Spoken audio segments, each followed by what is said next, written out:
Or, thank you so much for joining us today. Great to have you in Singapore at this crucial annual planning time of the year.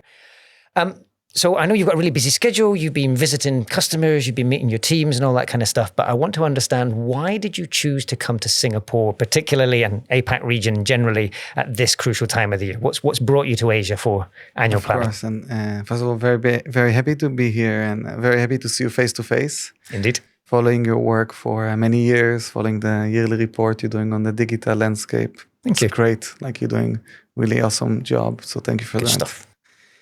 So usually I'm trying to visit APAC region at least once a year. It's a big operation for us. Lucky for us, we've been very early here in the area. I think one of the first market we start going into after the US was Japan. Yep. We were very strong there. And as we able to grow our market there, we started having very good success in Australia. Nice. And then China. Always a big one. Very quickly we had to get APAC seriously.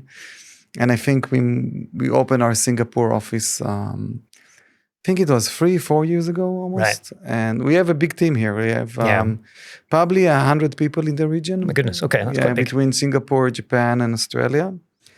And really great brands. Like, we feel that digital in this part of the world is really adopt dramatically compared to other region. Yeah. And every time this happens, the need for our data is increased. So we like to think ourselves as the number one digital data company. We provide market data about how the digital world behave, how it change, and the more markets become digital savvy, digital first, we're seeing our products get more success and adoption. So of course APAC is an important part, and we release 2 new products that very important here in this region and catching up very quickly. The first one is the app intelligence. Mm-hmm. So we decided to go into this market with a very good acquisition we did 2 years ago for a company called 42 Matter, and that were the leading in the app data. So we merged them with our data, and we have really good app intelligence. So it's growing fast, as this region is app first economy. Yep. And we also launched like a Gen AI, Gen AI intelligence to help brands understand how they've been positioned in the chatbots. Yeah. ChatGPT and Gemini, etc. So this is also catching up quickly. So I thought it's going to be good timing. We have new amazing APAC leader here that I was so excited to meet face to face. So nice. Investing in the region and investing in products that are particularly relevant to this region. So you mentioned apps, and we're going to into the app intelligence product as part of today's conversation. It's one of the ones that I've spent a lot of time using over the past year. As part of our reports at Kepios, we've been digging very deeply into social media use in particular, but obviously you cover all apps within that tool, but we're going to just unpack a little bit of how that data helps. But I don't know enough about your new Gen AI offering. I confess I've seen it, but I've not been able to play with it. So I'm going to ask you lots more questions about that too. So that's great. I think that sort of sets the scene of why you're here. But let's take a bit of a step back. You've mentioned that there's really strong digital growth and adoption around APAC, and that's certainly something that we've seen in our most recent report. So one of the key headlines that we've just published our 2026 report, slightly ahead of schedule to help with planning. So hopefully this is good timing for this conversation as well. One of the key headlines that we brought through in that was there are now 6 billion people around the world using the internet, but more than 1/3 of those, so well over 2 billion people, concentrated in just 2 countries in this region, China and India, both seeing really strong growth and adoption. And I know these are big markets for you guys as well, but we'll come back to look at that a little bit in a minute. The second big headline that we were looking at is that more than 2 in 3 people now use social media every month, and we've used your data to help support that claim as well. So really good to be able to see what people are actually doing on their phones in particular. We now got some really rich insights into that. And then the third big headline was we reported 1 billion, but it's actually slightly higher than that. People using standalone AI apps. Now, this is really almost all your data that supported this, so both your web intelligence and your app intelligence data. Actually, when we look at the data and we're a bit less conservative in what we say, it's probably more than 1.5 billion people using the standalone tool. So not even when you're looking at Copilot baked into other Microsoft products, but the standalone versions of ChatGPT, Gemini, Copilot, 1.5 billion people using those every month across web and app. So those are our big headlines, if you like. But if you think about the questions that we've then just got back over the past week or so since we published the report, things that are coming through very, very strongly. People want to understand a bit more about search and AI. Yeah, what a surprise, big topic, which you've just also published a report on. So I think those are our sort of key headlines, and that sets the scene from a trivia perspective. But translating that into, okay, what does this mean for business? What does this mean for society?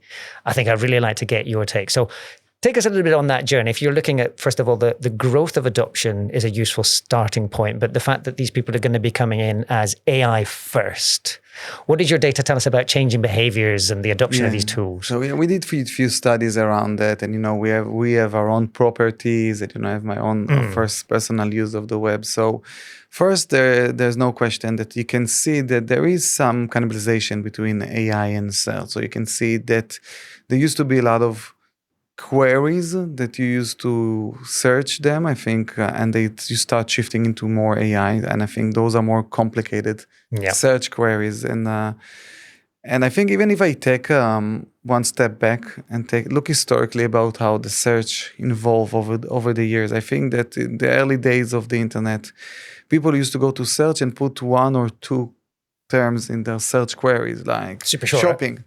Running shoes. Exactly. And as the search got more smarter, more complicated, people start put a full queries, full tense. It's never got to I tell a full story in search. So I think now we can see that search, first of all, this doesn't go anywhere. Search will still exist as a channel, but some of the time spent will go to those chatbots.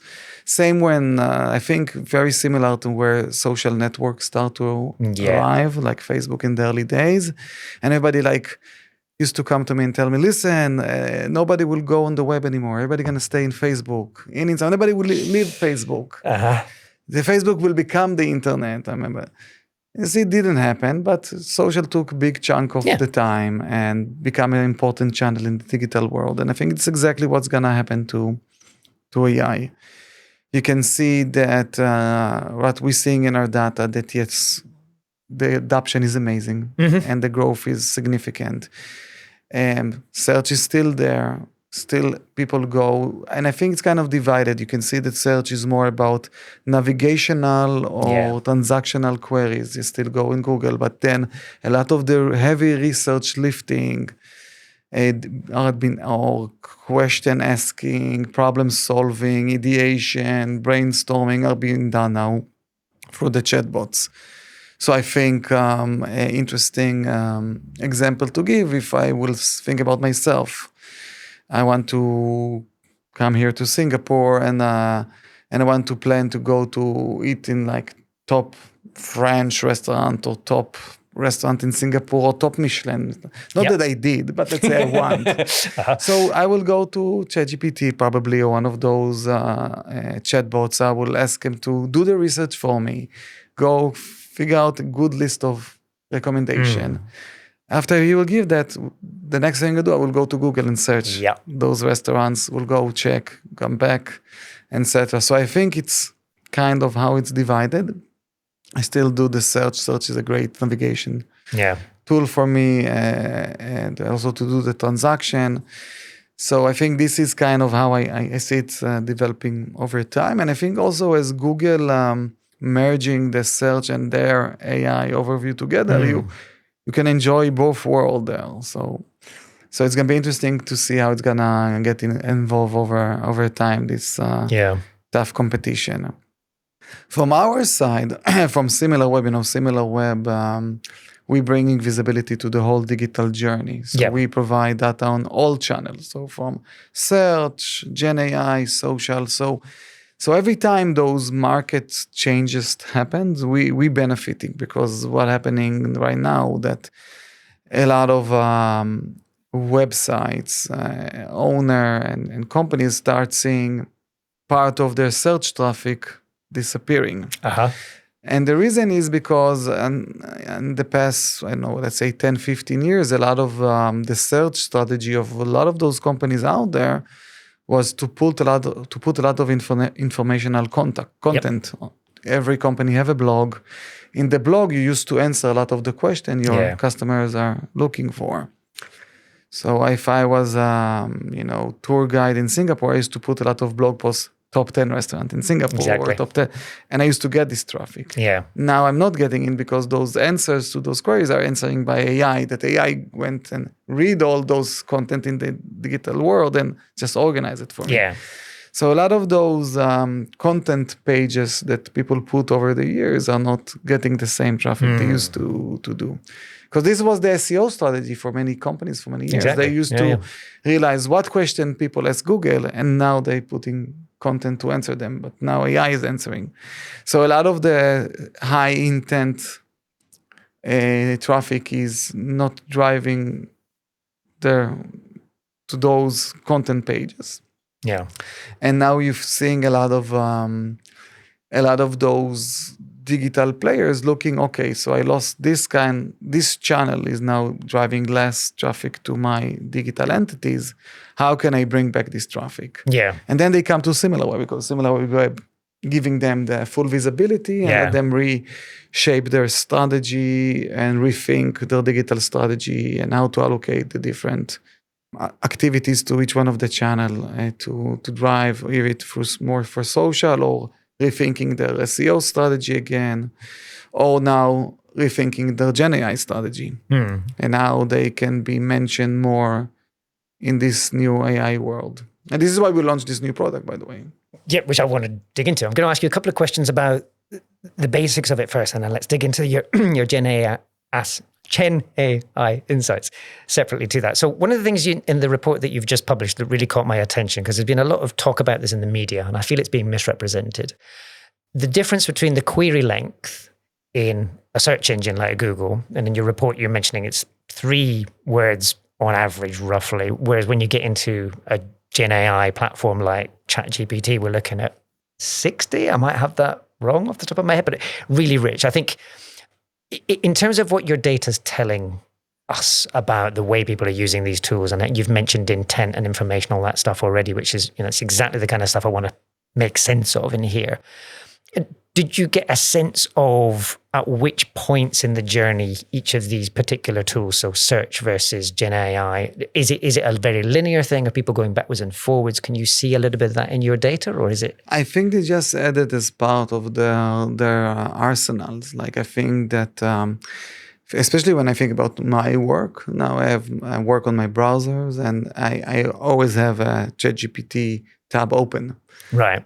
And it's mostly because it's kind of a small assistant to me. Mm-hmm. Like, I need you to fix this email to me. I need you to help me think about that. Like, it's there. So it's becoming like assistant. And from the other end, I always have search, like in the search bar, like it's always there. So I think it's kind of another tool for you. So you see back and forth, so the behavior is not one replacing the other. You have now 2 tools, and you use both of them. And I would think a good example will be when Apple released their iWatch. Yep. It didn't replace the phone. No. It's another right? assistant. Yeah. So I think this is the better way to think about it. Another thing that really struck me in that report, one of those things that it was obvious, but it was only obvious once you sort of made me aware of it, the difference between use on computers versus apps on phones. So ChatGPT, same platform, ostensibly, but quite different use cases. So the ChatGPT guys have released a report together with some academics on the use cases of ChatGPT. One of the things that really surprised me in that data set was that nearly 3/4 of ChatGPT use is actually consumer. It's not B2B. But when I start looking into your data, and I kind of get the impression that a lot of the desktop, so laptop, desktop, the browser-based version of this, a lot of that is more B2B oriented, whereas you've obviously got the app being used on a phone, and therefore it's in a different use case, right? So any insights that you've sort of seen in that data? Yeah, of course. So I will always like to give myself as an example, and then it's kind of tell the story, because then it starts, it's always when you look on big numbers and big data, you need to go and take one individual example and kind of tell the whole story. So I would always like to use myself as example. So as explained, when I sit at work in front of my desktop, today a lot of the desktop just becoming mostly work related, and the phone is more personal. So when I work on my desktop, I have the ChatGPT open, and it's becoming another tool, my working tool day to day. And I'm probably using it few times, maybe 10, 20 times a day when I work, and I go and jump. And then I have the ChatGPT on my phone that is for a whole different personal use. Like when I go in my home, and I have a small baby now, and she got weird things on her skin. So I take ChatGPT, I take a photo and ask, like, tell me what my baby have. Or there is like something I want to eat and I want to understand the ingredients. So I take a photos on ChatGPT and ask him what. So I see that ChatGPT in my desktop was mostly another tool for my work. And on my phone is more for my personal life. So I use it like in both ways. So I think this kind of example is what you're describing that also came up from our data. Same product on desktop is for work, on the phone is mostly for the consumers. I get the feeling that a lot of people that are going to be watching today's conversation, they've got the same sort of questions that I do. It's like, how do we make sense of these behaviors, and how do we then turn those insights into actions that my business or my organization can act on? So if you were to say, Similarweb now has these fantastic assets like the Gen AI tools, like the app intelligence. Where do people start to make sense of these changing consumer and B2B behaviors with your data? I turn on the machine. What's the first thing that you would advise? How do people start making sense of this beyond all the hype that we see in the media?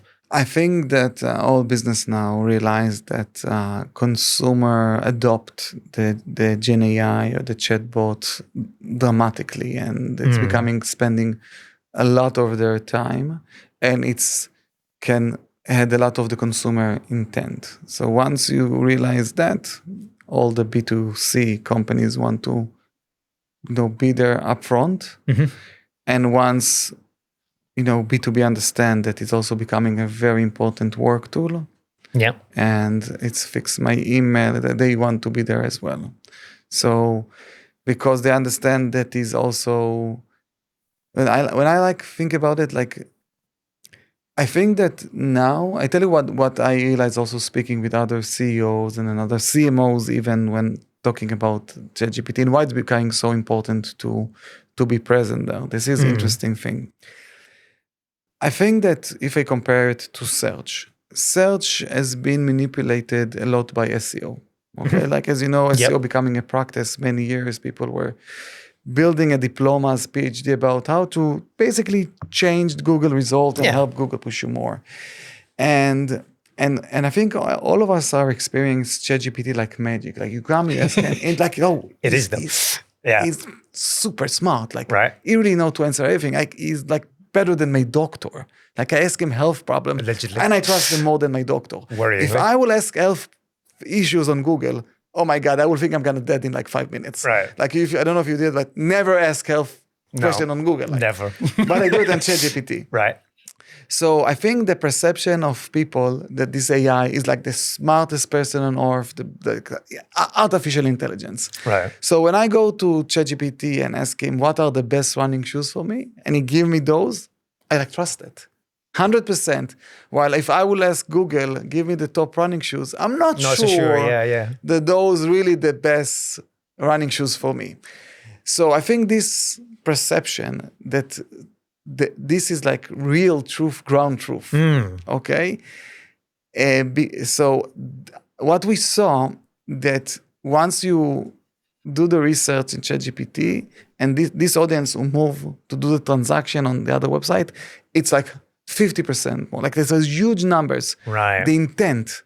So if ChatGPT say this is running shoes, like, there is tens of different percentage for me to being like a buyer. So there's a greater chance that they've made the decision by the time they get through. Like, he drive my decision now. Interesting. So this now becoming, and I think brands realize that, and B2B realize that. So if I'm a HR software, I really want that ChatGPT, if I will go and ask what are the best HR software to buy to run my business, I really want them to say me, because I know that the perception of the consumer said, like, okay, this, I must listen to him.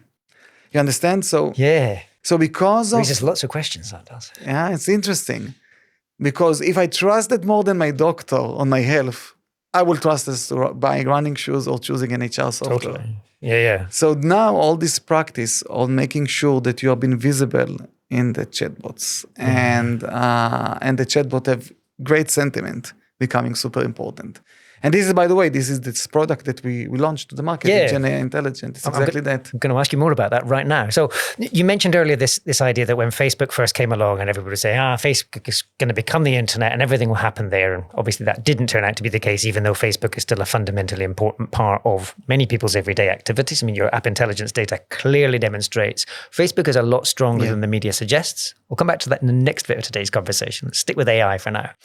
But you've mentioned a couple of times so far already that this difference between intent and informational searches on traditional search engines. And it sounds a little bit like your data's telling us that a lot of the informational parts, so the earlier part of a journey, if you like, when I'm first realizing I have questions, I'm probably going to go and start the question answering process in ChatGPT and similar. Is that what your data is showing us? Yeah, if you have a research thing you want to do, like finding the top restaurants in Singapore, you would probably start it on ChatGPT today. So if you're a business that's doing marketing, especially in the early raising awareness and whatever else, this is almost that, do I replace my website with Facebook question that we had 10, 15 years ago? If I'm a marketer today, do I start to think about replacing my website with content that I can get into ChatGPT, or is a website still a critically important part of feeding into the ChatGPT world and therefore? No, website is super critical. And I will go back to this restaurants example because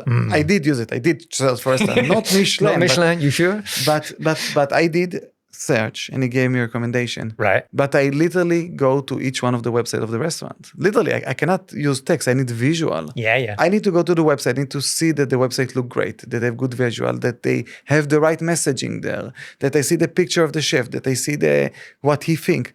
I need it to make the decision. Right. I will not make the decision only on the prompt.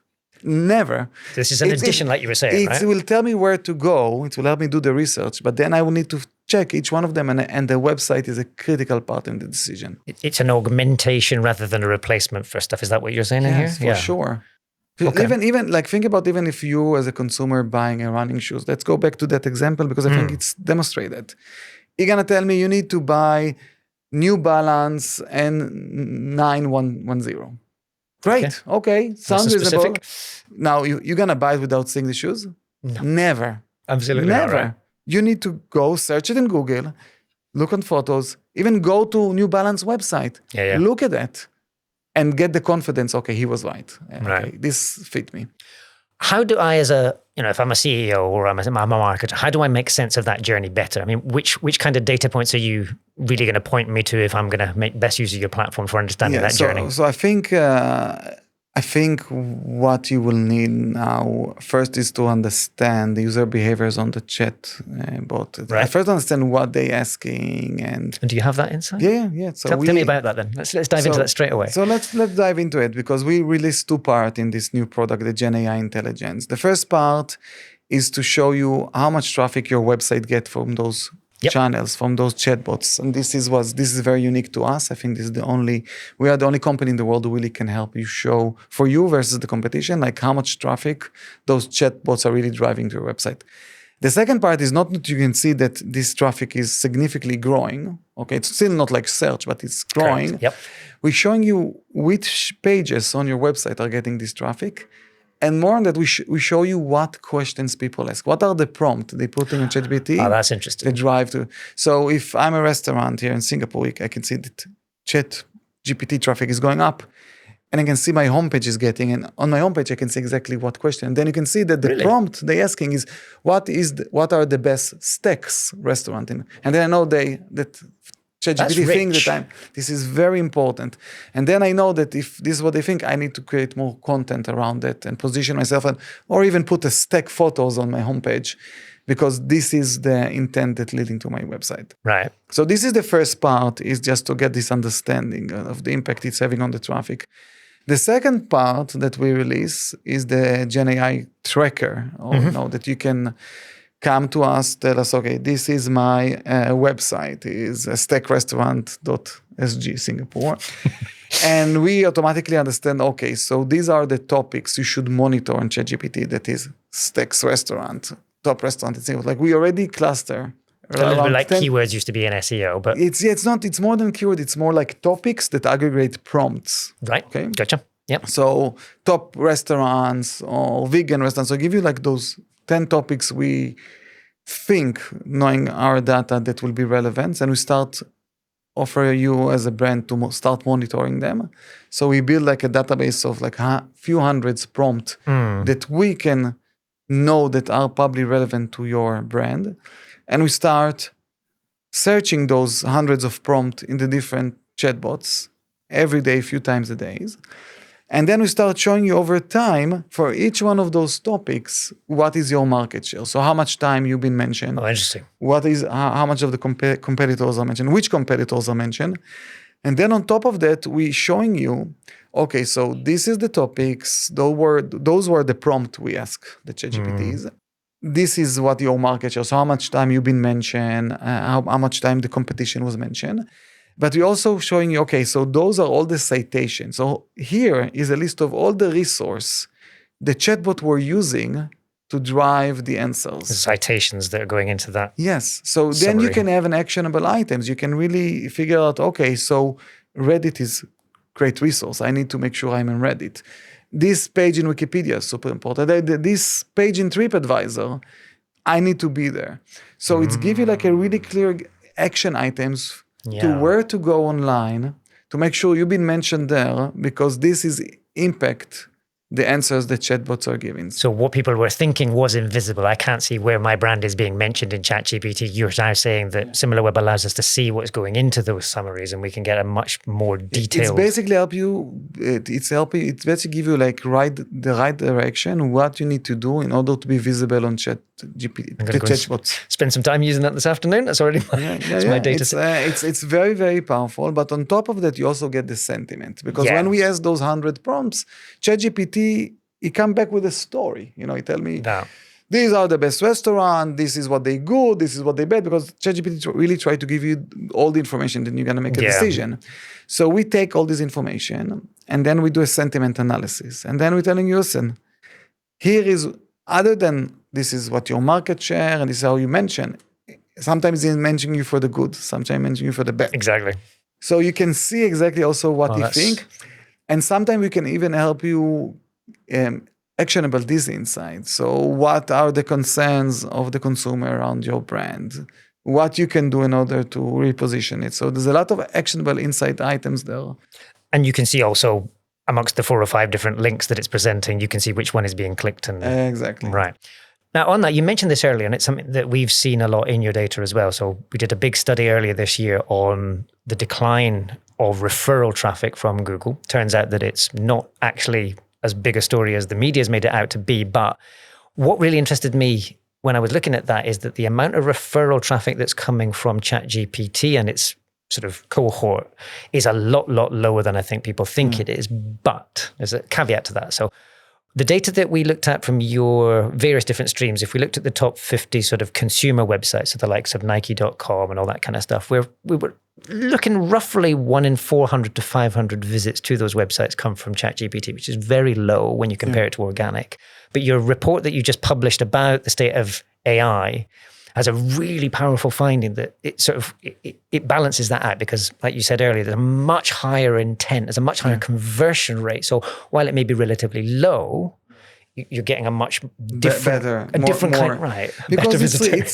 Because if historically think about it, let's go the example I give. If historically I was looking for the best running shoes, now I search in Google give me 100 results, I need to go in and out. Yeah. So Nike, let's take it as a store. There's so many like people with low intent. They come, okay, this is the best running shoes. They go to the other store, While ChatGPT is doing it for you, he's doing all the research. So he cooked you more, he increased the intent. So now you know that if the consumer come after being with ChatGPT, his intent is much higher. So somebody else did the research for him. So he's much more ready to buy. That's exactly what you're describing. And yes, I think that that this phenomenon of we call zero clicks Yep. that is growing dramatically over the years.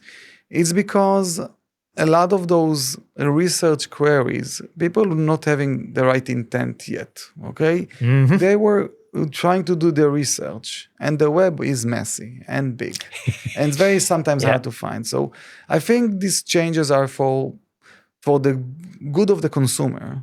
Yeah, yeah. And down the road will be also good for the brand themselves. Definitely. I think you mentioned this earlier, but when we're looking at how these things work together, you've got AI. This is how we've sort of defined it as our part of our research recently. You've got AI, which is helping you problem solve. So you're finding sort of the solutions to things. You've then got traditional search engines, which are still incredibly powerful, and they help you locate resources. So whether it's a website, whether it's a store, and they work together. You can't separate these two things out. Exactly. And I think it's understanding the role that they play together is going to be one of the biggest challenges for marketers to get their head around, because we got familiar with, you had 2 decades of SEO, like you were saying, that marketers have sort of got their heads around that, and there's a cat and mouse now between the platforms and the marketers. Social, we started to get our heads around, although it's admittedly a little bit more challenging to get the algorithm understanding there.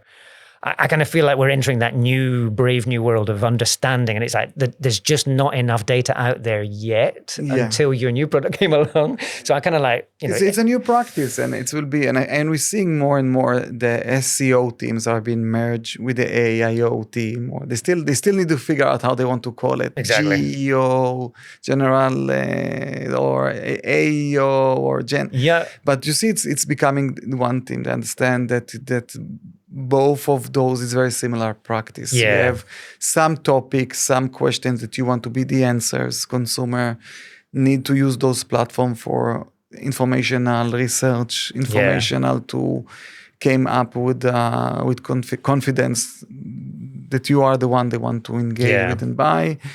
And marketers need to figure out how they are position themselves for being more visible in those platforms. So in my mind, it's very similar practice. So the SEO, as like people said, is dead, is not dead. 100%. It's just get upgrade and get more budget now to run on 2 platforms. So you need to be visible on search and you need to be visible on Gen AI's platforms.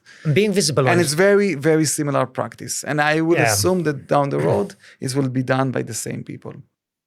Interesting. So this is one of of the questions. ASO, when App Store optimization. Yeah. So even internally in Similarweb, like I have app, I want to be visible in the search in the App Store. That is very different than this Google search store.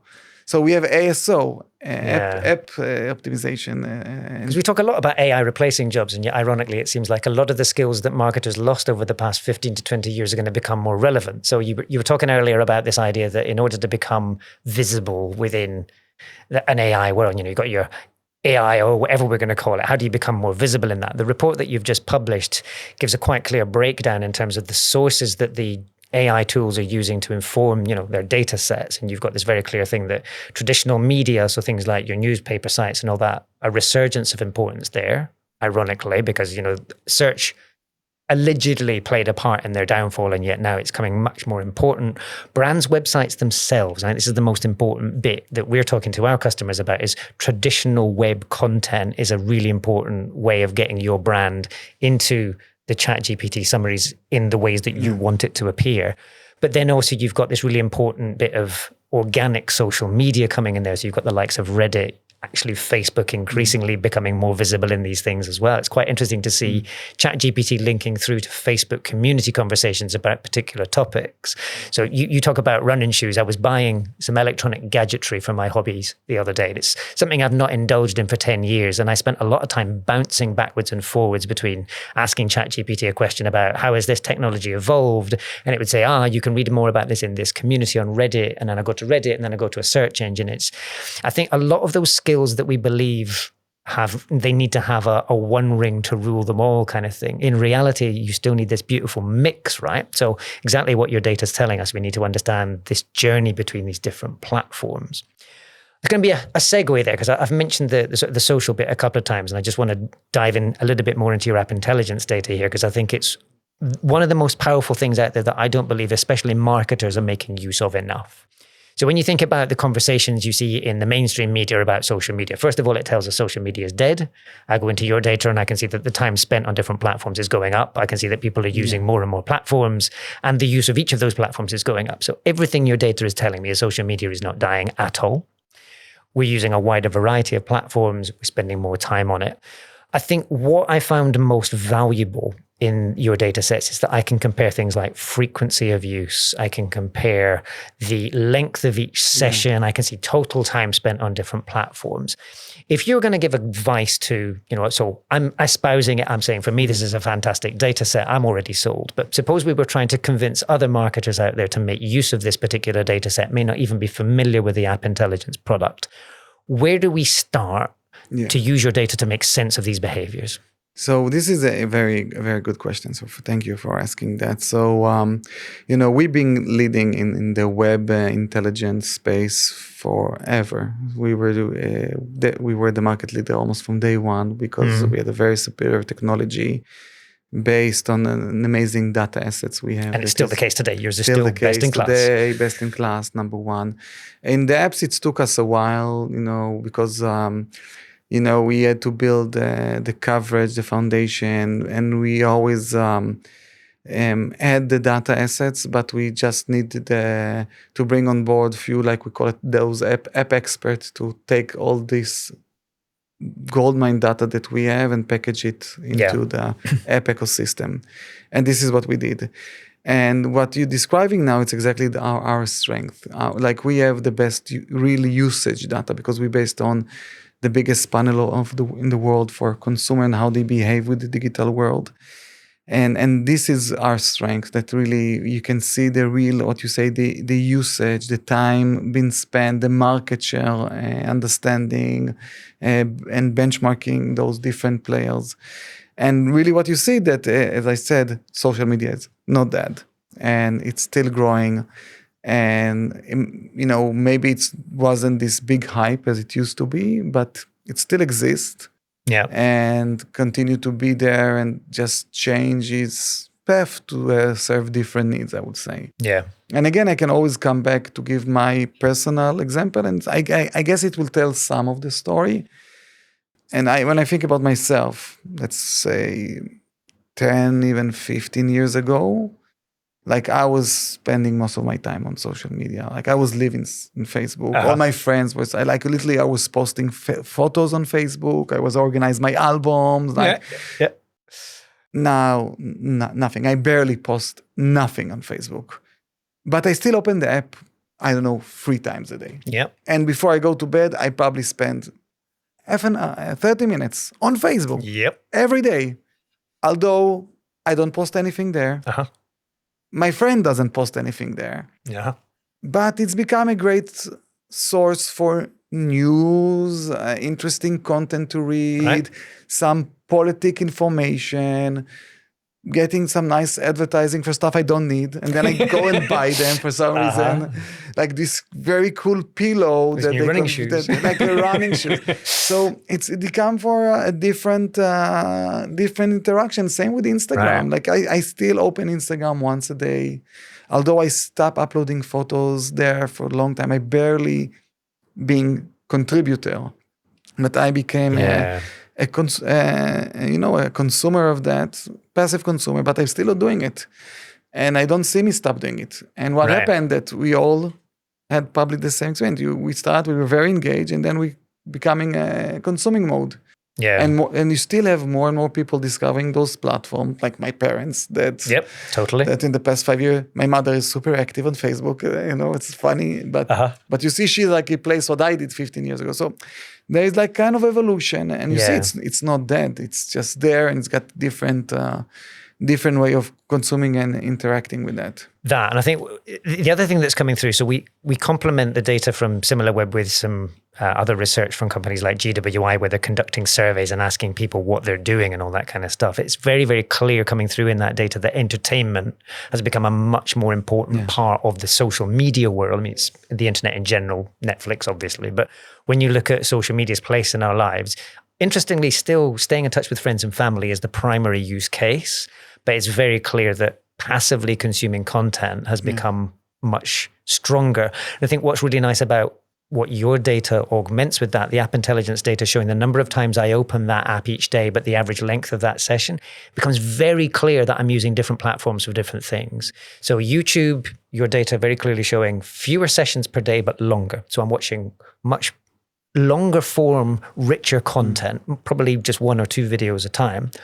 I'm opening TikTok 20 times a day. I'm spending an hour and a half a day using that app across multiple different sessions, but it's shorter.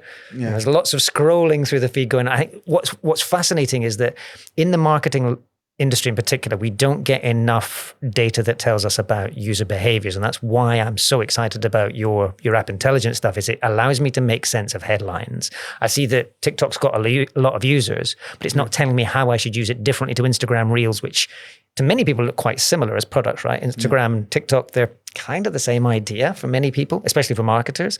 But now you see that actually for the audiences, they're using them differently. So really a good opportunity to dive in there. But one of the things that always surprises me when I go into that data set is how things vary significantly by geography. So I'm gonna put you on the spot here, because I know that you're not based in the APAC region, but APAC is definitely one of those parts of the world. And APAC is obviously huge. It's more than half the world's population. So saying the APAC region is totally not doing it the just service. But when you look at your data, how frequently do you see, this is like web intelligence as much as app intelligence, and even if you've got this in the Gen AI data set, but how frequently do you still see geographic variations and cultural differences, or are we becoming more homogenous? Is your data giving you a sense of... Yeah, it was always very clear. You have the developing market, the kind of jump on desktop, like they never had that. Yeah. It's immediately from mobile, web, and app.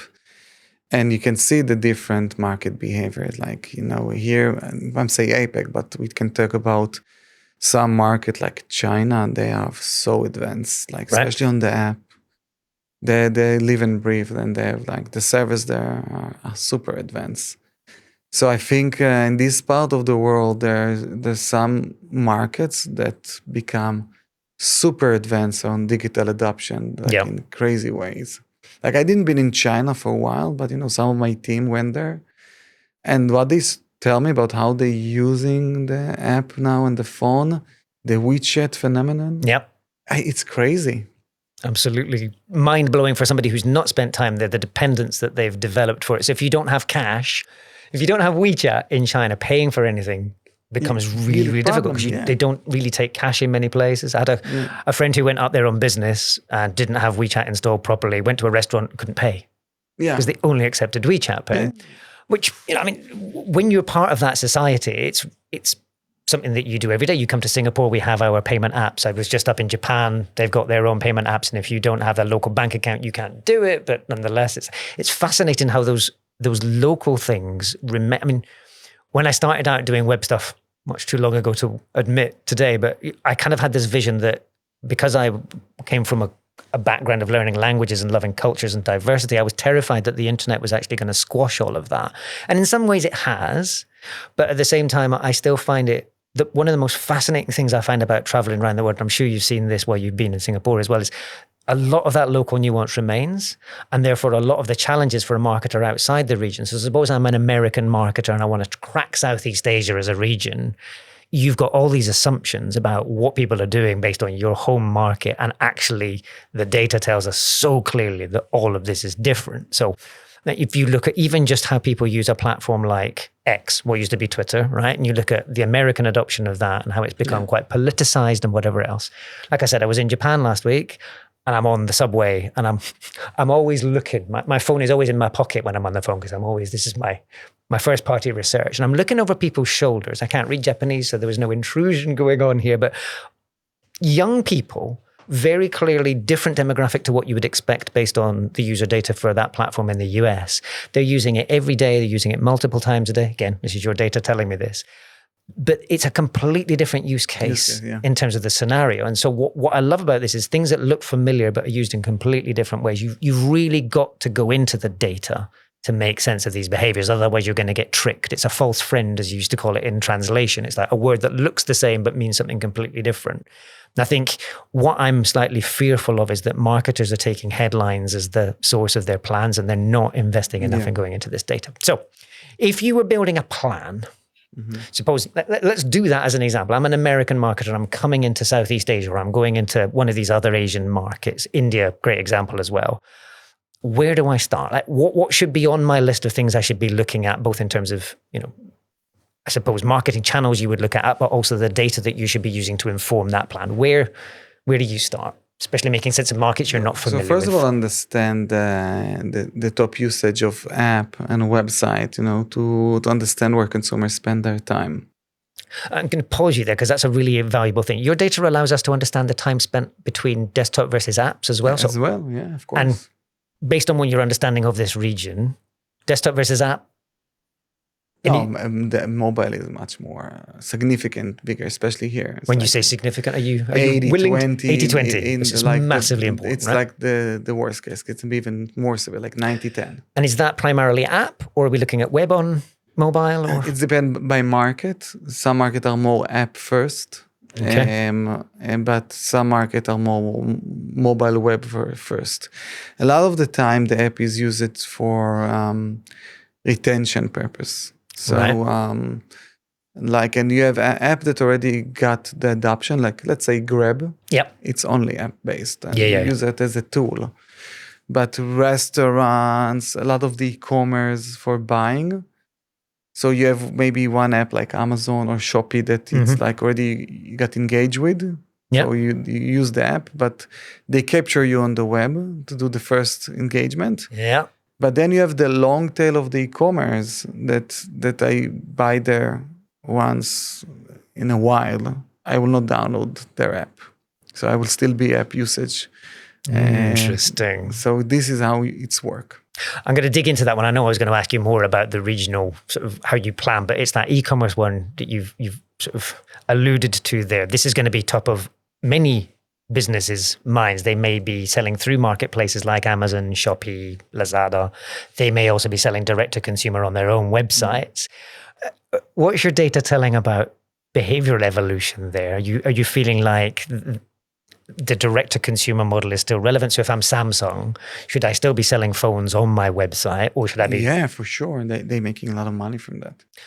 Suppose I'm a mid-tier marketer, the ones that are, they've probably got more questions than answers at this stage. They don't have as big teams, maybe not as big budgets as a Samsung. But suppose, let's go back to your running shoes. Here's an example, right? So I'm a mid-tier running shoe manufacturer. I'm up and coming. I'm not going to name names, but you kind of know the brands that we're talking about here. How do I start to make sense of where I sell my products? So this is one of the things that your tools are most valuable for. So in order right? to get, it depends about the brand strategy, how much premium you want to be. So if you think that you are like the top premium, you want to control the full experience, you're not going to go through marketplaces. Right. But let's say you want to get to the massive part. So the one of the phenomenon we saw a lot of the time with the brands, and I do this always, that I want to buy these new Airbirds or these shiny running shoes that I heard. I will, if it's the first time I'm buying it online, I will buying it through Amazon. Because I trust Amazon delivery. Yeah. I trust Amazon refund policy. And so and I know that with Amazon it's arrived to my house the fastest, and they have good support. I know how to handle. So my first interaction and trust would be through Amazon. So it's still a lot emotional, right? Yes. All the technical stuff we do, it still comes down but to... once I'm gonna get the shoes, I love them, and then I will want to buy them again. Then I will try the direct. And I have an amazing example. I start to consume supplements. Right. Like from a brand that I really like, and I read about them, ChatGPT, I did all this, and I decided I'm gonna consume those supplements every morning. The first order I did from Amazon. I literally went and looked for them in Amazon and bought them in Amazon because, like, I just know how to interact. The experience of buying.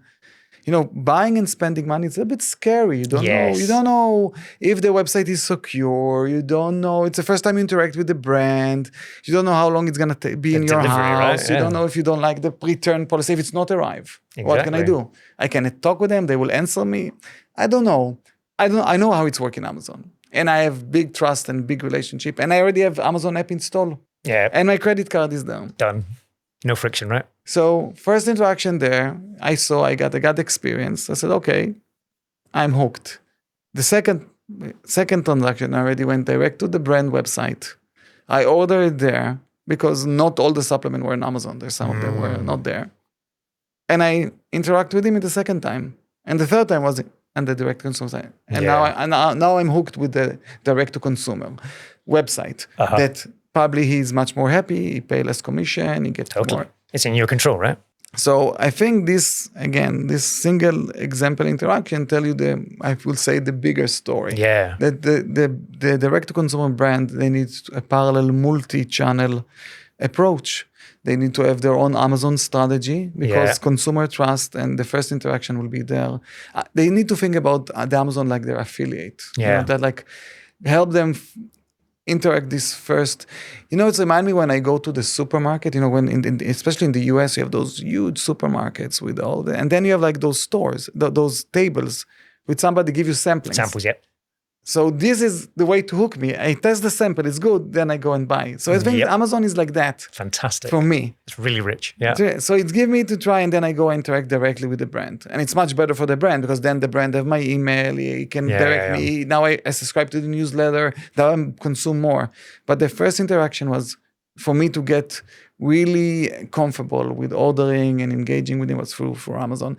And by the way, and this is why in Similarweb, we launched a few years ago our shopper intelligence solution that is really deep on Amazon because we understand that most of the brands think that we serve all the biggest CPGs in the world, all the biggest brands. And we saw that they need a full holistic strategy. They need to run their D2C website because in the end they want direct interaction with the consumers.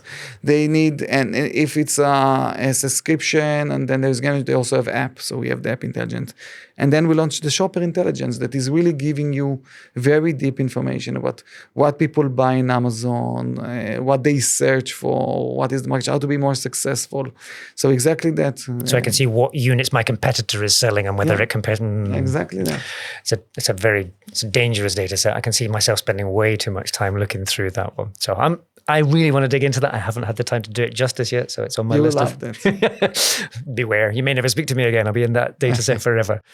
I think what's really interesting, what you've taken us through so far today, we're going to sort of start to wrap things up, but I just want to recap a couple of the bits that you've talked about that have come through strongly, and a few of the different points is this idea that the media keeps on talking to us about there's this brilliant new thing that everything else is dead and this is the new hero. And actually everything that you've been saying today is actually no, the mix is still vitally important, that we've got to take a much more balanced portfolio view of the way that we do things, right?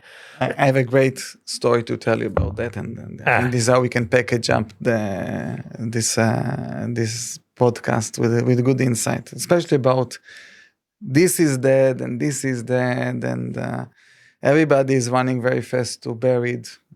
Everyone, it's like, and I discovered, I'm running Similarweb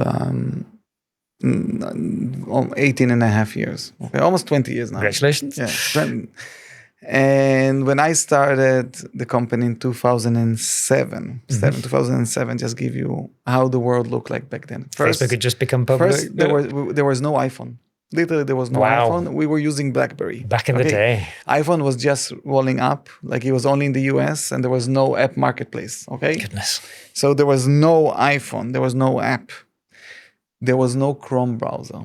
We only, we launched our product. There was Firefox with 30% market share and Internet Explorer. Like this is Internet Explorer, not even Edge. So this is how I started. This is the world look like. And I remember as we start building the company, every few years, there was the new big thing and everybody was running to me.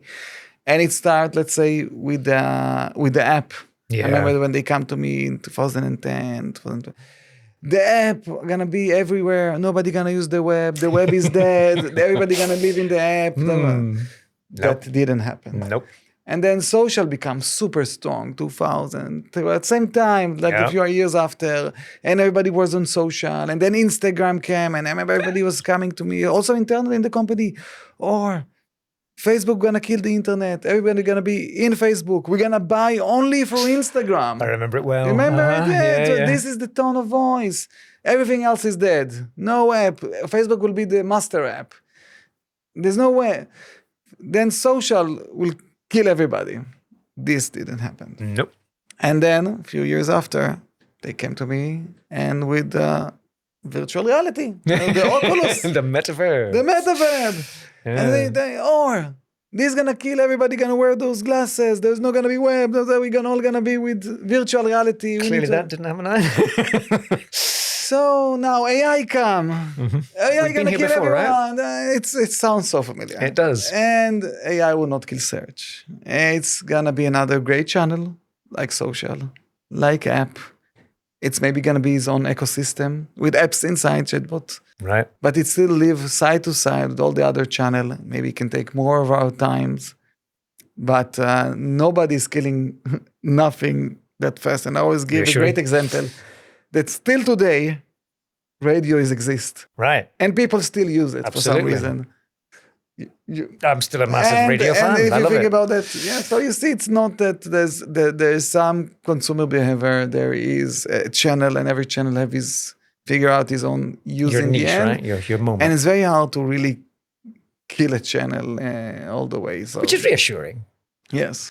But what makes the marketing job harder? So Definitely. They need to understand more channels, more holistic view, and understand each one of those channels for what is good for, and if it's the right place for them to put their efforts. I think that this is going to come espousing data again here, but I think we speak to so many marketers in our work that feel overwhelmed. They don't know how to make sense of everything. It feels like the to-do list keeps getting longer and longer, and yet when you look at reputable data of what people are doing, how journeys work, it's a lot more simple than the media makes out. We don't need to chase the shiny new toys because, like you said, nothing dies really. You find your little moments, but people's digital lives have expanded. We spend less time doing other things, perhaps reading fewer books and spending more time on the internet, but realistically, we still do a bit of everything.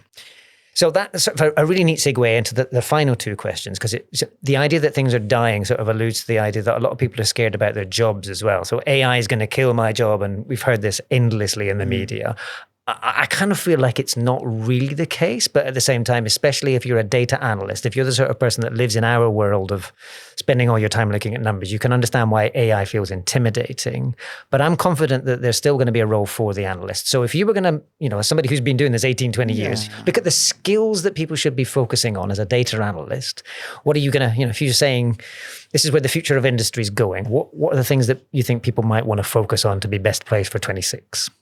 I think it just look different. I think like when I will try to give a good example for that, because I think none of the data scientists or analysts will go away. It's like when, it's like take playing music. I can manipulate guitar music on the computer and I can build a whole song.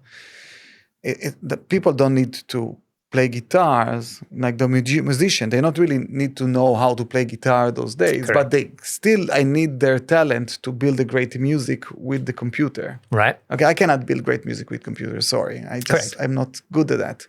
But the same musician that was very talented on playing guitar now can take the computer and build an amazing song, and he can bring drums, and now he can know to use all different instruments with the computer without need to learn to play drums, play guitar, play bass. So we can use the computer to bring them all together to create the most amazing song. Nice.